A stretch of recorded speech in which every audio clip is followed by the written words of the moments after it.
Welcome to The Shadow Side with Safriana, the podcast where we illuminate what others too often keep hidden in the dark. I'm your host, Safriana Luna, and I believe that true growth and healing happen when we're brave enough to explore the shadows. As you listen, may you find greater understanding and awareness around your personal stories and collective trends. Take care of yourself, and let's dive in.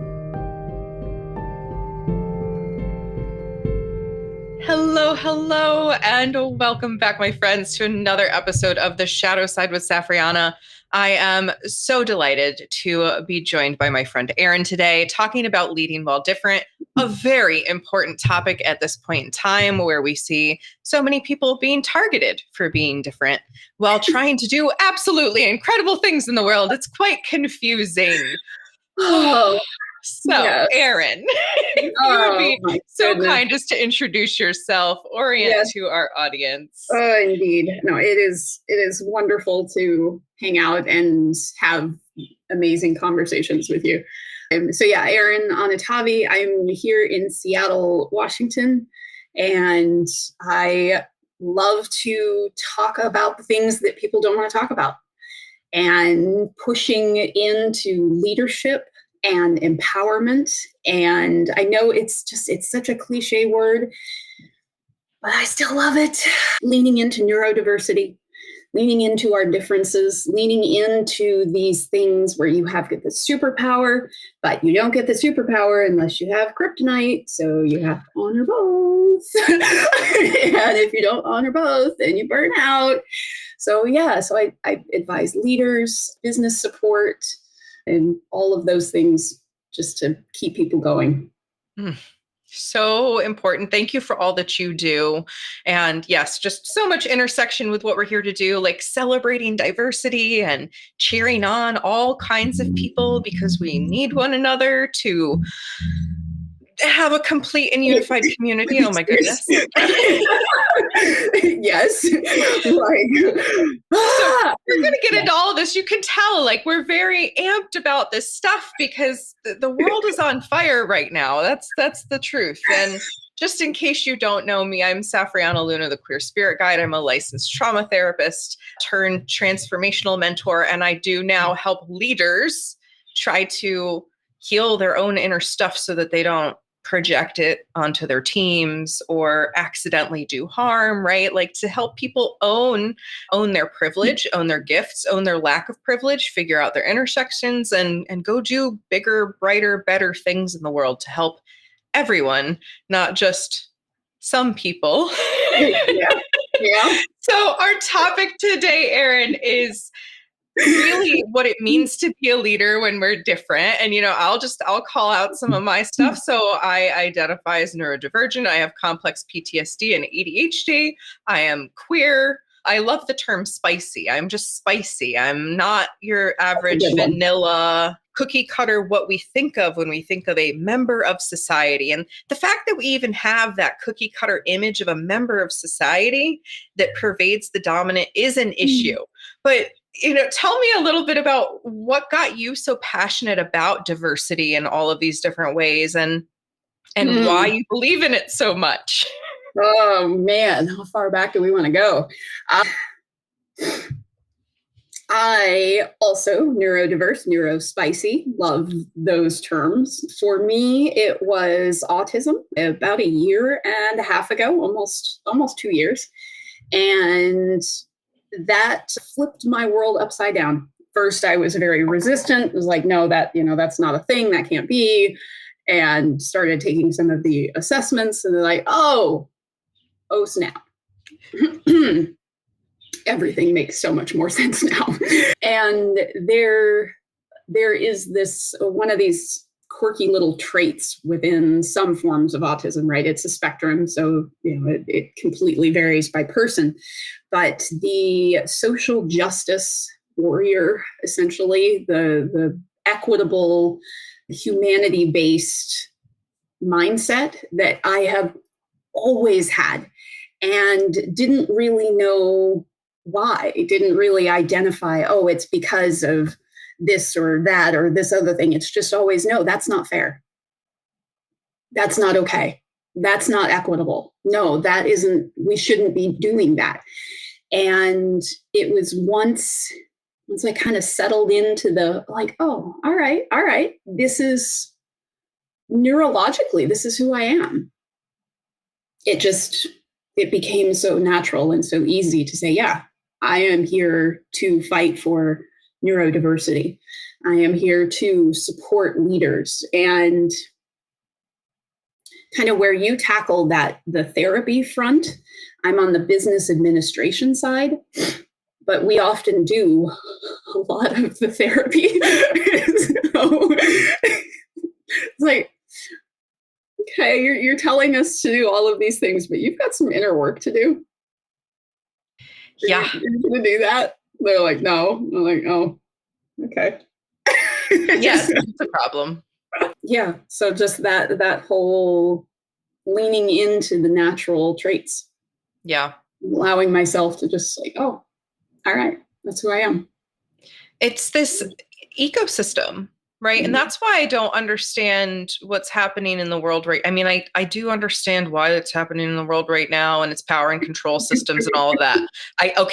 Okay. But I, in a lived embodied experience, don't understand wanting to have that like cookie cutter one size fits all, because that doesn't, it doesn't work. When we look at an ecosystem, like I just started gardening last year, right?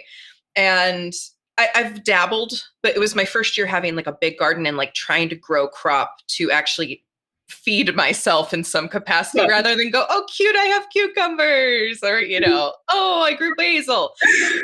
And I discovered so much in being hands-on about the diversity in just my yard, how many different kinds of bugs there were and what they ate and how like micro that was, like this bug does this thing, and how different plants interacted and how they interacted with the sun and what they needed in terms of watering conditions. And it was like, that was a beautiful lived hands-on experience of what actual biodiversity does and how beautiful and rich it becomes, and the interconnectedness, but differences. And that's what we're supposed to do as a human collective, right? You having an autistic brain and me having an ADHD brain brings a different skill set to the table. And so I'd love for you to speak to that, because I know part of your work is you have helped neurodivergent, especially like entrepreneurs, assistants, et cetera, find clients and kind of work with their gifts. I'm curious if you could speak to some of the gifts that you've witnessed people having because of their neurodiverse status.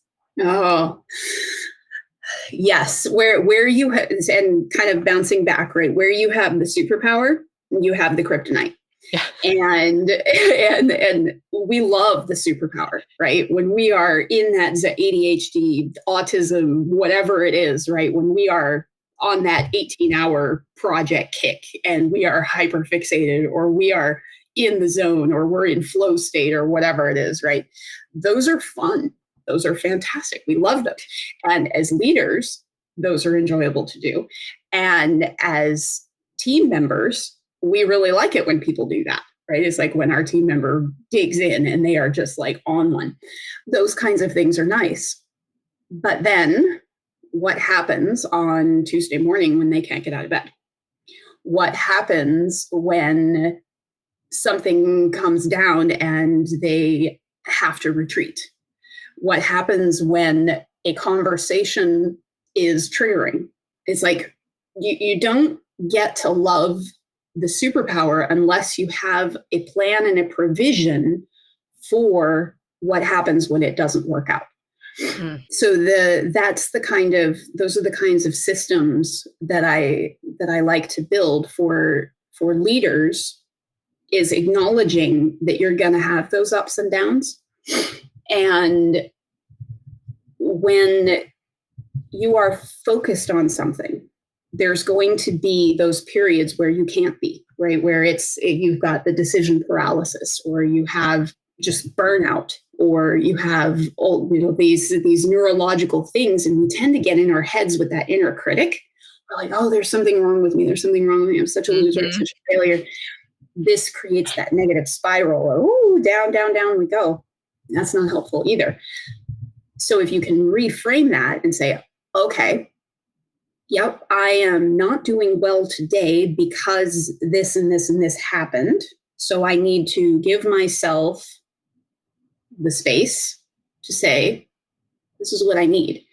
And if you're a leader, doing that for yourself sets a good example for the team. Supporting your team when they need to do that is okay. And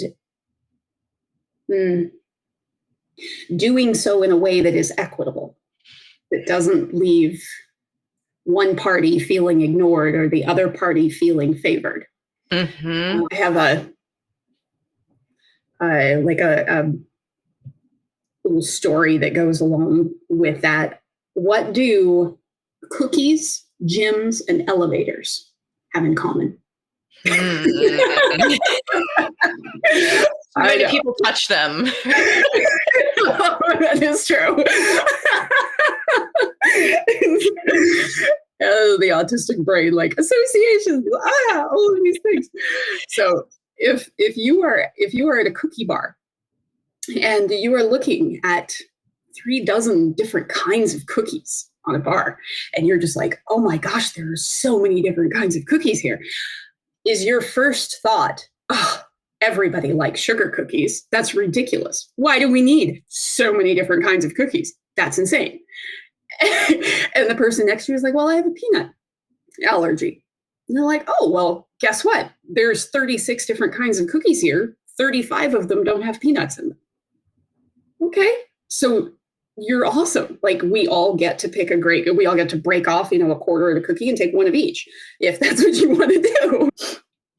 We're not mad that there's multiple different kinds of cookies there. If you go to a gym and you're looking at the lineup of weights, is your first thought, oh, everybody can only lift 30 to 50 pounds. Why on earth do we need 5-pound weights? Why on earth do we need 200-pound? That's ridiculous. This gym is awful. I'm never going to come here again. No, we look at it and we're like, wow, this gym is really well equipped. We got all of the stuff here. I can do this and I can do that. And maybe I can't lift 500 pounds now, but maybe I'll be able to someday. Or maybe I'm injured and I can't lift my usual 35. Maybe I can only lift 5.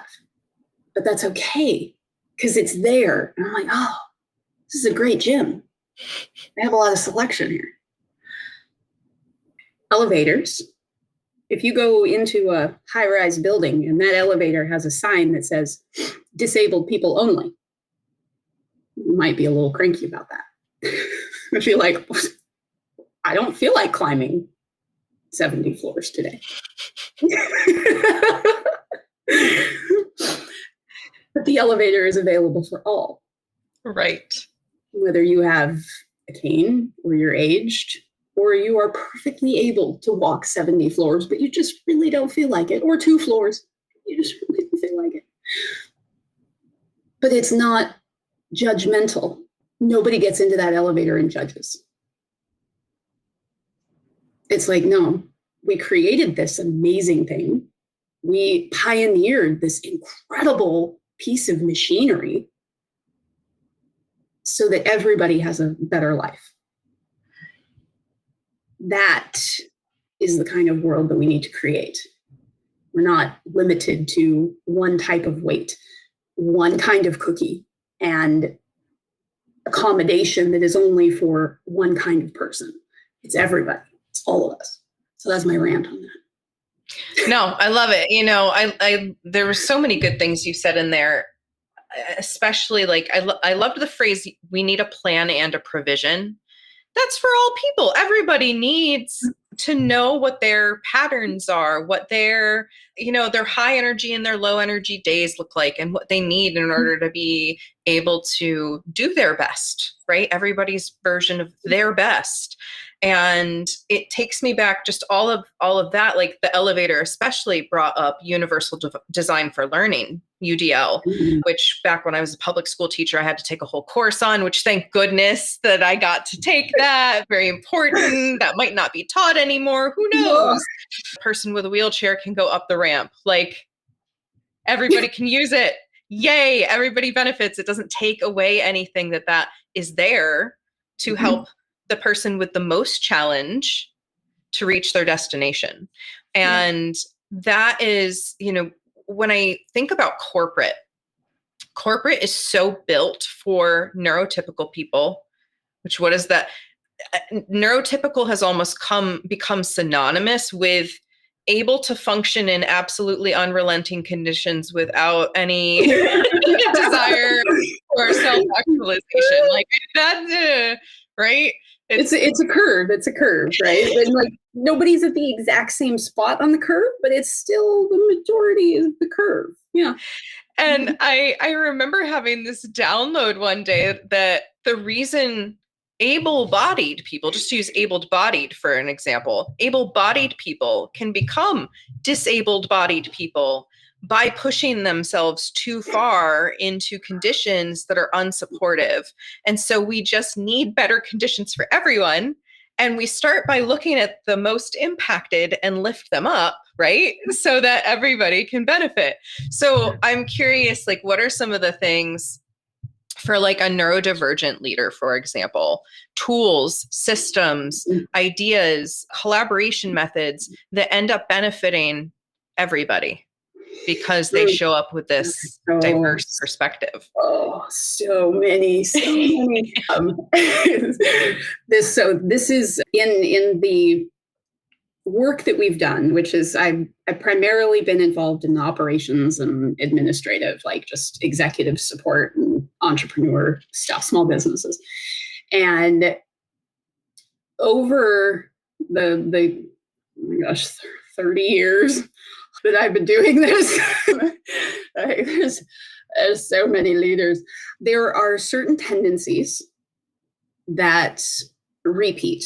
And one of those is the inner critic, a lot of decision paralysis, a lot of attention shifting here and there and everywhere. I'm doing this thing, I'm doing that thing. Mm-hmm. And I fall into this classification of complicated, difficult humans. And I have a quote that I like. It's I use the cornerstone quotes to kind of hold up my world and make sense of the things. And when you build for the minority, you make it better for the majority. If you build for the majority, you alienate the minority. Mm-hmm.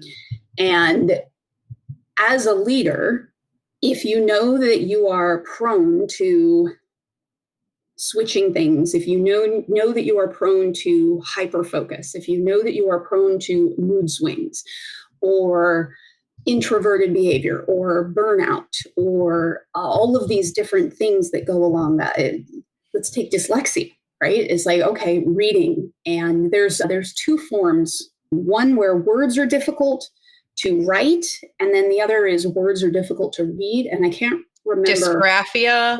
Yeah. Is the writing. Dysgraphia and like the difference between those two. That you might think, okay, well, so this person has a hard time writing these words, or this person has a hard time reading these words. Well, the visual aspect of that is stronger. So if that person is allowed to flourish in imagery, what kind of things would they create that is image-based, right? These are individuals that could be perfect for marketing. These are individuals who could be perfect for teaching elementary education, for conveying complex subjects within imagery that don't require complex words. But we don't really think about that. And then if I'm running a team of project developers or project managers, if I knew in the company who the ADHD people were, and I wanted to have a brainstorming session, that would be so much fun, right? It's like, okay, I need my 5 craziest, wildest individuals in this company. Like, let's solve this problem. Let's go out. Let's make this happen. We don't necessarily want the autistic individuals in that group. We don't necessarily want this particular person who is, hyper fixated on details in this group. We want somebody who is up here, going to be working in the clouds and just like, okay, but what if? And then once you've got the what ifs, Now you dig in. You're like, okay, here's what we've assembled. Now let's give it to somebody else who can dig in and make sure this is realistic. Mm-hmm. So you've got this opportunity to allow the diversity to strengthen the whole. You don't necessarily need to say, right, it's the difference between equal and equitable, which for me is within autism, the subtle definitions of words are really important because they have such a different meaning. And equal would be a project development room that has one of everybody. That's not what you need. You want equitable. You want a project development room that is full of individuals who can do product development. But it doesn't mean that you don't want anybody else. It means that their job is something else. What is the other thing? In schools, right? When we're teaching young children, what kinds of things would be possible if we allowed those children to create and develop and imagine whatever it is that they want to imagine? Can't even imagine it. That's what I tried to do in my classroom as much as I could. Right. And until the system shoved me out because I was, giving too much choice. And those are the things, right? But somebody has to fund the elevator. Yeah. Somebody has no one company is going to be like, oh, let's spend millions and millions of dollars creating this device that allows us to go up to the 70th floor. That probably wasn't even the intention. Maybe because, and I don't know the history of it, but somebody does. Maybe because the elevator was created, we are able to build taller buildings. Where we're like, oh, well, what if?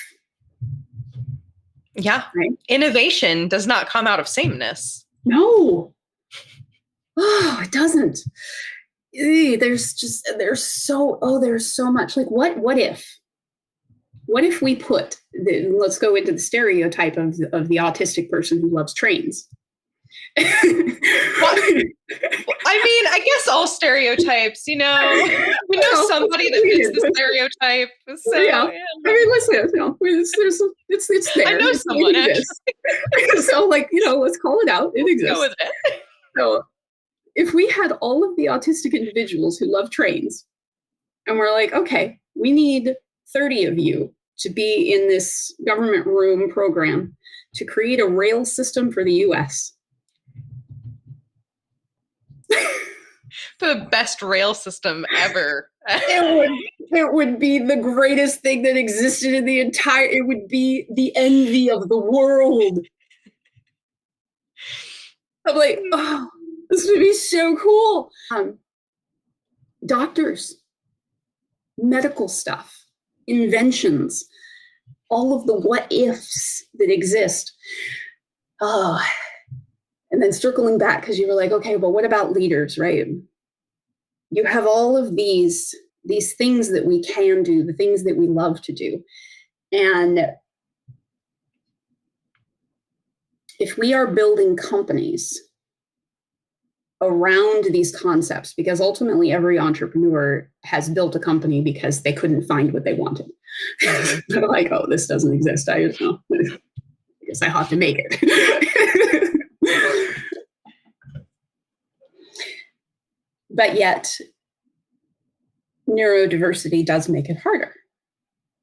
It's harder to stay financially solvent. It's harder to hire. It's harder to retain.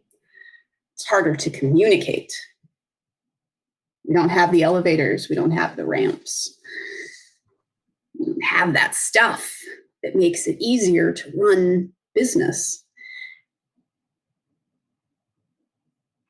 So the odds of success are kind of stacked against.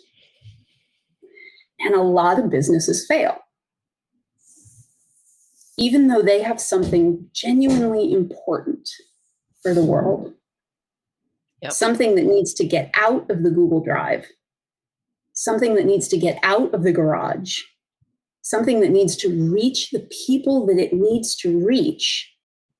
And for every person who internalizes decision paralysis, depression, anxiety, PTSD, CPTSD, dyslexia, introversion, all of these different, if you internalize that and you allow that to hold you back, and not necessarily allow it to hold you back, you just don't have the tools. You don't have the elevator. That's the tragedy. Mm-hmm. If we have a nonverbal autistic 5-year-old, what can we create that allows that person to talk? Maybe speech isn't what they need. Stephen Hawking, look at the things that he did. And if we'd have just cast that off and not given him a voice. So. Yeah. It's absolutely wild to think of how many people never have that chance to share their voice in their own unique way because of conformity culture, because of not creating equity, right? I was just thinking, oh, when you erase DEI and stuff, it makes it look like everybody's going to be equal. But it's only equal if you still fit inside certain parameters, because otherwise you can't access what's supposed to be there anyway.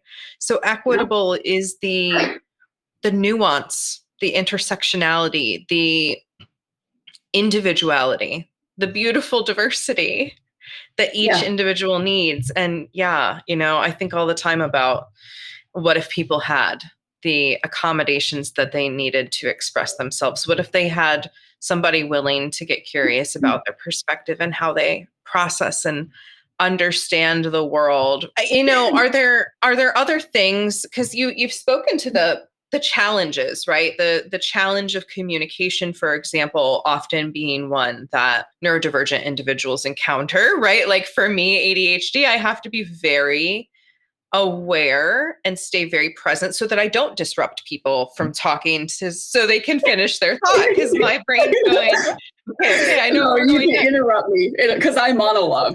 So you can interrupt. Fine. That's totally fine. But that's like something we have to think about. And when we can communicate about it, like people like you and I do and can, the discomfort begins to dissipate, because you find your people that can go, oh yeah, of course. Yeah. If I need to, I'll butt in. Absolutely. But to be able to talk about it. And so many people are afraid to talk about it. They're afraid to say that they need something. And I'm curious what you would say to those, whether they're leaders or because everybody's a leader of their own life, right? And everybody's capable of leading something in their own way. So I like to say we're all leaders, but especially leaders who are leading others in a company, in a community. What can they do to promote people stepping into their truth?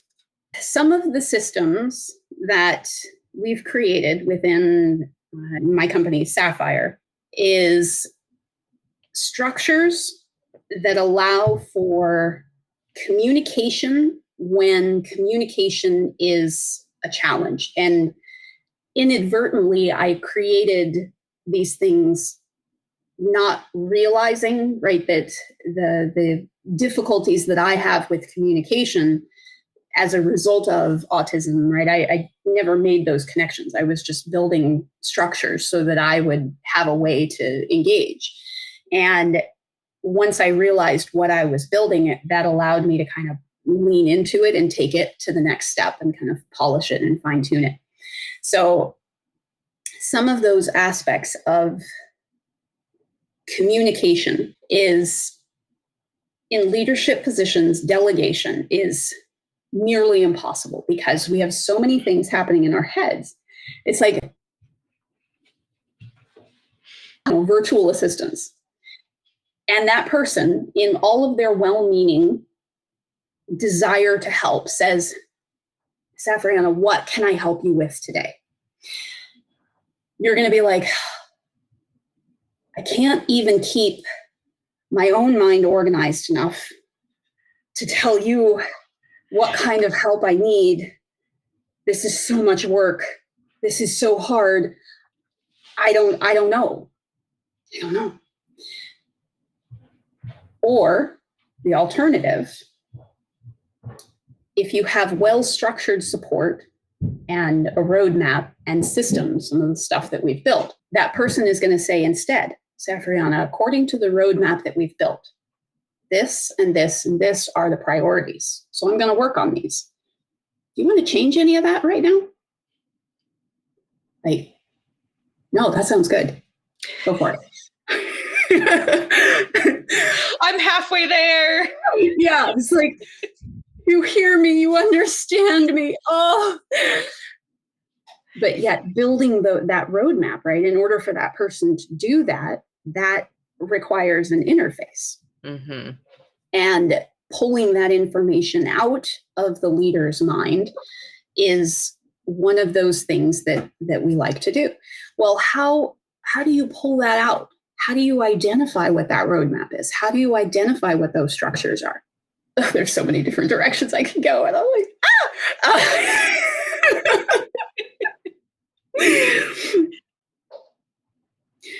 One of the systems is daily intentions. And this service, every day at a completely customizable time, you tell us when, we will message you. What are your intentions for today? Tell us audio, text, or whatever method of communication you need, what your intentions are. At the end of the day, we circle back. How'd it go? What'd you get done? What did you not get to? What did you deprioritize? That information goes on to a personalized dashboard. And it's rated by category: self-care, internal meetings, external meetings, sales. You tell us what you need. Everything is completely customizable for that person. At the end of the week, you get to look back and say, oh my gosh, I got 70% of the things done that I wanted to get done. Because in neurodivergency, we might be like, oh, I didn't get anything done this week that I wanted to do. Every day. Yeah, right? Like, and then spiral down. And then you're just like, oh my God, all right, I'm working on Sunday. I'm working on Saturday. Burnout. Maybe the next week is 72%. And the next week is 75%. You're not going to feel that mentally, but if you can see it, it says, oh, I am getting stuff done. Well, then at the end of the month, something magical happens, because on this dashboard, you get to see what you are deprioritizing. And if 17 out of the 30 days that month, you set out to drink more water each day, but you didn't, you now get to ask, well, why? What's happening that I didn't do that? Mm-hmm. I wouldn't see that before, but now I'm seeing that. And then you build the system. If you have executive support, if you have a team, if you have, right, we do like text reminders and various things. Well, you need to answer this, but you don't know where to build until you can see it. You can't necessarily communicate, wow, I feel like trash because I'm not drinking enough water. But when you get to see, oh, I started out the day with an intention. I finished the day. I didn't do what nobody's telling you what to do. Mm-hmm. So for those who struggle with the PDA, right, you're telling yourself what to do. It's like, no, I wanted to do this. So why didn't I? So you get to see that. And then another one is fire suppression, where you let us know periodically throughout the day the things that derail you. Mm. What got in the way? What made you be like, all right, what sent you over here when you wanted to be over here? And you just let us know, and we can check in at the end of the day, or you can do it periodically throughout the day. Same thing goes onto a dashboard. So you get to see the categories of the things that are derailing you. At the end of the month, you now have some data. Mm-hmm. Oh, wait, all of my fires are related to this thing over here in client success. Oh, well, let's fix that. Yeah, let's fix it. And you get to see these things. So like systems, just little systems. And if you're doing, say, like daily intentions for your team, which is something that we do internally, I don't have to micromanage. If I want to know what's happening on the team, I just go look at the intentions. It's on a Slack channel. We get to jump in and I'm like, oh, shoot, I wonder, is somebody doing that, thing over? Oh, well, let me go look. Oh, yeah, it's on their daily intentions. Oh, cool. Okay. Not the task list. It's just your intentions for the day. Mm-hmm. Oh, well, I know that person is having a difficult time with such and such situation. Are they doing enough for self-care? Hey, I didn't see anything for self-care today on your daily intentions. Are you doing okay? It's just these tiny little things. And it's like, these aren't hard. This isn't favoritism. This isn't expensive. It's just conscientious adjustments to the way that you structure your day, the way that you think about your day, to allow yourself that freedom to work within your neurodiversity, to work within your kryptonite. Say, you know what? Wow, I did all of these things yesterday. Today, I feel like trash. My problem. Yeah. So me monologuing again. No, it's like opening, literally or figuratively, opening the channel for communication.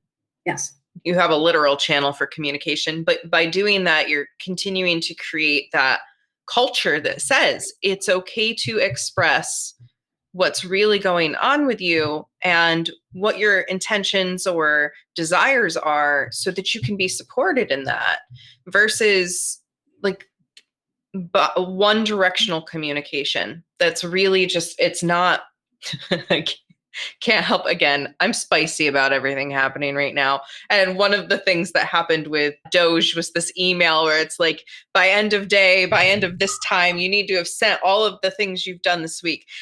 That is actually a great idea if it's implemented and intentions-based, if it was by management to create bi-directional communication of how are you able to get what you're intending to do done? What's getting in the way of that? How can we support, right? Like that is, when you talk about these systems, it's clear that the system is built to support, not to control.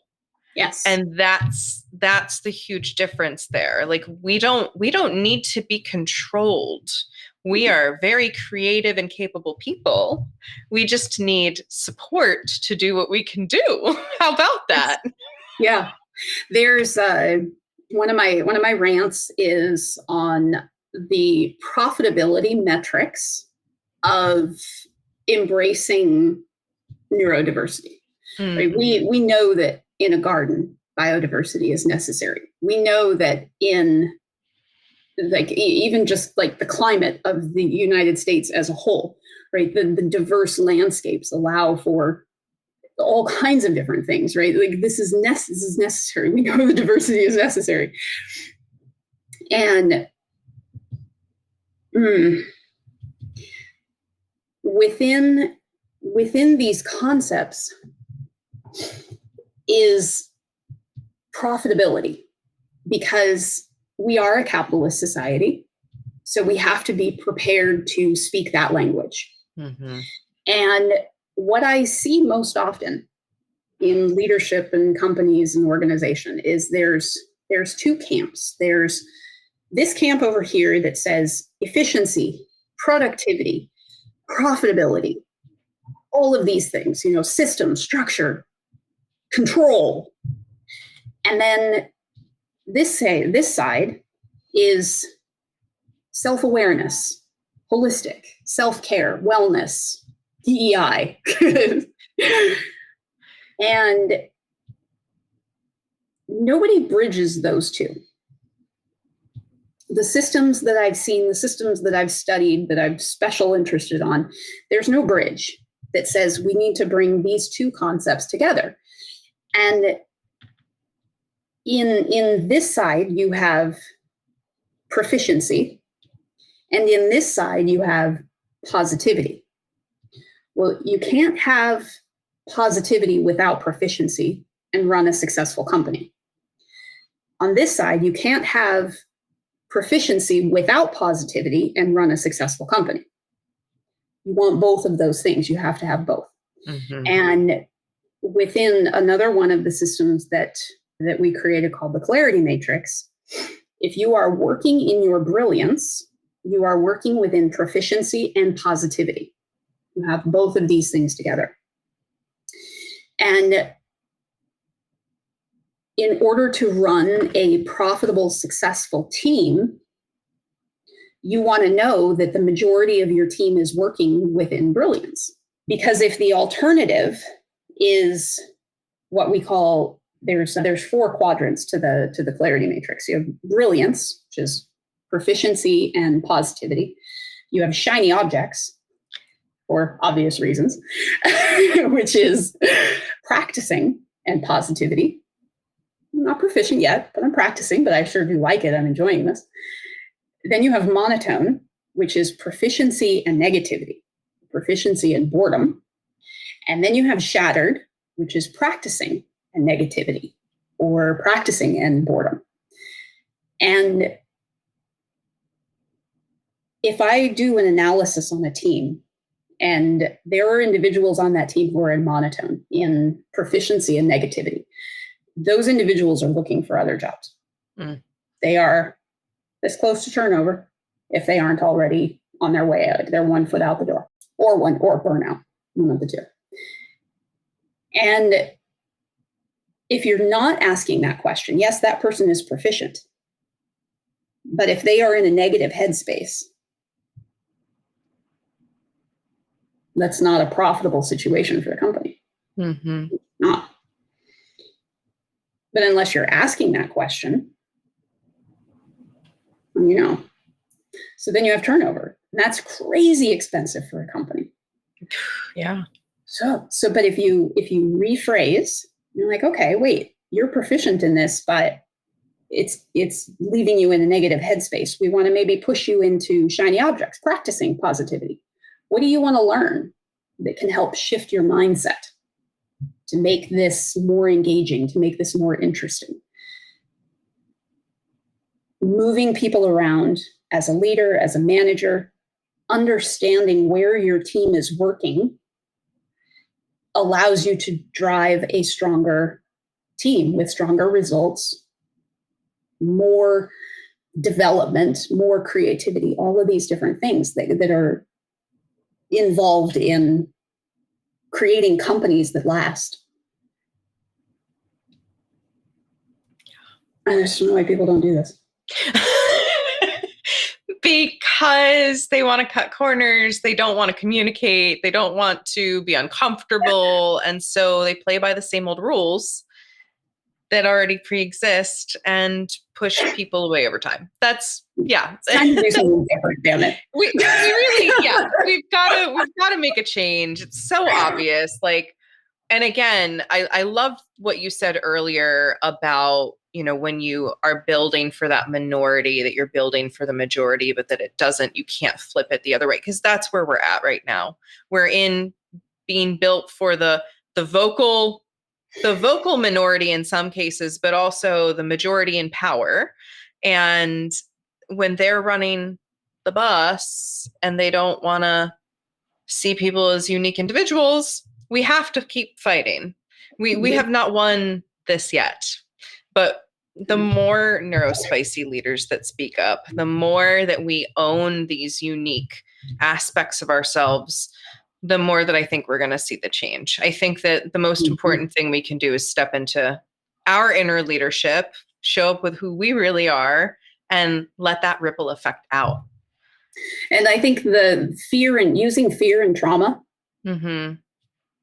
by embracing that, because there's also, right, that's part of the kryptonite.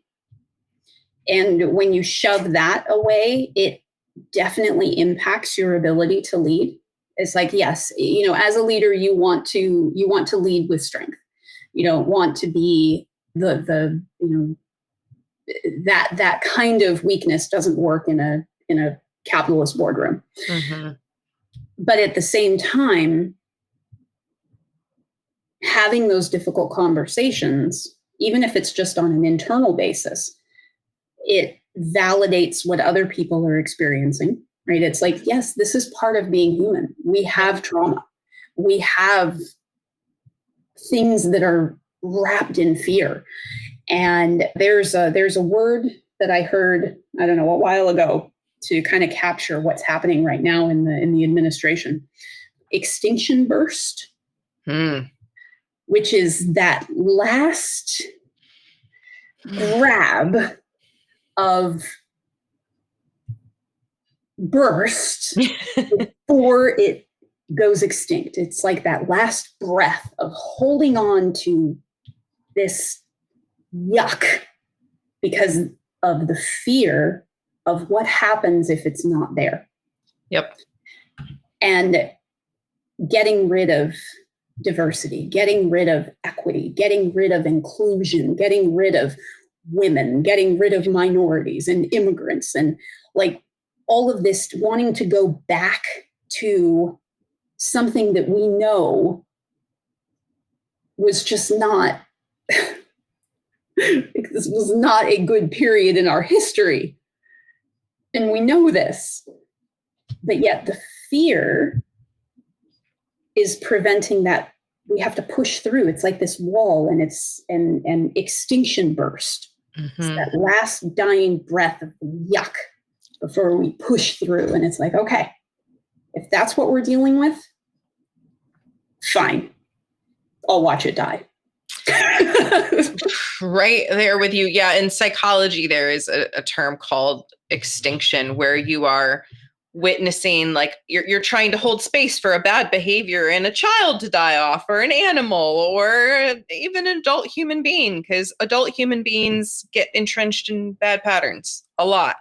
But extinction, like in that model they teach, like it gets worse before it gets better, because it's escalating to see if they can really get away with it. And yeah, no, they can't, not long term anyway. Eventually people start waking up and fighting back, but we're already there. We're already in this doesn't make sense. And that's one of the gifts that I want to leave people with today about neurodivergent individuals, especially like autistic individuals, that really own that, like, these rules don't make sense. I'm very confused.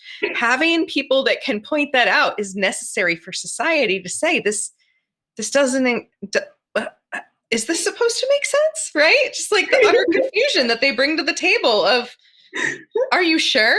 And if we could accept that, right? If we could, as a society, really lean into that and go, oh, thank you for bringing that to my attention. Like, let's look at this. Let's talk about it. Let's communicate about it.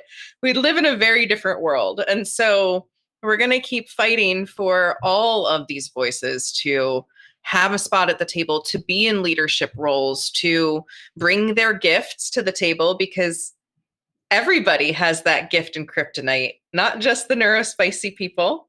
They just, the presentations look different, right? Different little grab bags of how we show up and how we respond to the world. But the more that we can get curious about one another, ask questions, lead from a place of knowing other people aren't exactly like us, I think we'd be much better. Yes. Yeah. Yes. Authenticity. That's our mission here. Luna in my brand actually stands for loving, unashamed, and nurturing authenticity. That's the acronym. So we are all about that here. But Eryn, thank you so much for having this conversation with me today. And just like, so many gems of wisdom in here. I think so many relatable things for people who may not identify as neurodivergent, but might not understand why the heck things are the way that they are. I hope that we know people, children, our children, neighbors' children, it's like, it starts with that. Yes. Yes. So thank you again for sharing your insights, for all that you do in the leadership world to make this world a more equitable place. Is there anything else that you'd like to share today? Any places that you like people to connect with you? I love these kinds of conversations. So, if folks are trying to figure out how to have these conversations, either as leaders or as team members or colleagues, yes, like, let's talk about that. Let's build systems that help to inspire and create and allow amazing things to be created, because that's what we're capable of. Like, music and art and philosophy and the things that we have the ability to create. It's exquisite. It's exquisite. And it's made possible through neurodiversity, through leadership, through being a little bit quirky and asking those hard questions, right? It's like, just let that be. And we don't need uniformity. We don't need conformity. Yes, we need authenticity. Yeah. Beautiful. And in so much agreement with you. Thank you again, Eryn. And if you want to connect with Eryn, look her up. Her information will be in the places I'm on every information. So all of the things. I'm not hard to find. I'm very loud. Likewise. So if you are like us and want to fight for a better world, you know where to connect with us. We are here for you. We see you. We are cheering you on. And we are just trying to uplift the collective one moment at a time, one thoughtful question at a time, one moment of curiosity at a time. So until next time, I'm Safriana Luna. This has been another episode of The Shadow Side. Thank you, Eryn. And thank you, everyone, for tuning in. Bye for now. That brings us to the end of this conversation today. Thanks for being brave enough to walk in the shadows with me. If you found value in this episode, please consider subscribing to Shadow Side with Safriana wherever you listen to your podcasts, and leave a review to help others find the space of transparency and expansion.